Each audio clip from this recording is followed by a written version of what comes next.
يحصل تاني، عشان لو عدّى إحنا بكرة هنلاقي بلاوي سودا، لسه ما خلّصناش، لسه يا دوب ما خلّصناش، وأدي خبر لسه منشور من شوية. ضبط مسن بتهمة التعدي على حفيدته جسديًا في إسكندرية، كنت باطمن عليها. ده لسه خبر، مش ملاحظين إن في تأصيل للكلام ده؟ في تحضير، كان لازم يتعمل تحضير كويس، كان لازم يطلع مسلسلات فيها زنا محارم عشان تبدأ تاخد النجاسة سنة سنة.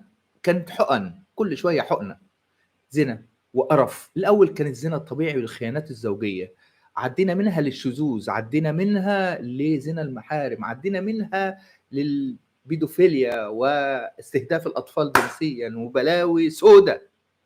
الكلام ده قولا واحدا ما كانش بيعدي حتى على مصر من أي حتة، لا بيعدي في خبر ولا بيعدي في إعلام ولا.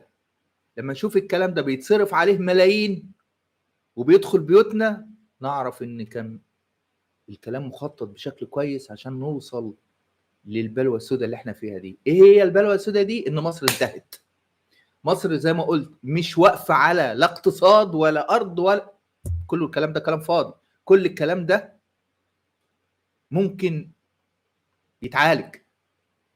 راحت الاقتصاد ضاع، هتقدر توقفه. حته طلعت معرفش هتقدر تجيبها. سد معرفش هتقدر تدمره. لكن هتعمل ايه لما الناس تتدمر؟ هتعمل ايه لما يبقى مصر نفسها؟ على فكره مصر مش ارض ومش معرفش ايه ومش قناه. مصر هي المصريين، هي انا وانت. طول ما احنا سلام مصر سليم.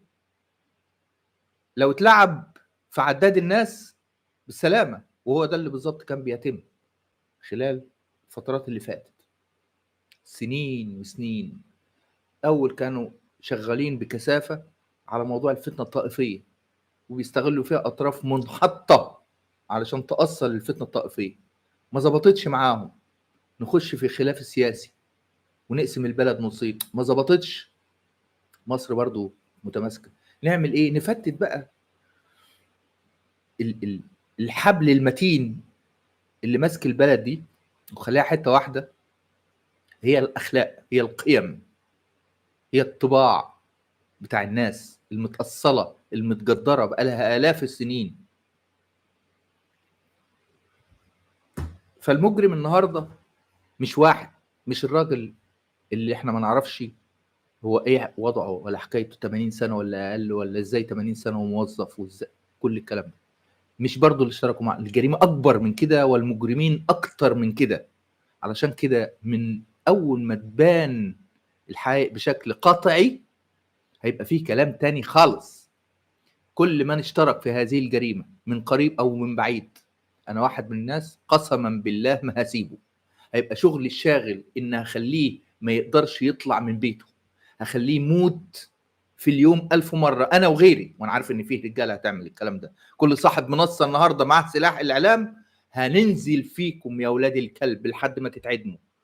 اللي بيعملوا جريمة اغتصاب حكمهم الإعدام، مش بس اللي بيعمل الجريمة، المتضامن معاه، المشترك حتى بالصمت داخل في الإدانة.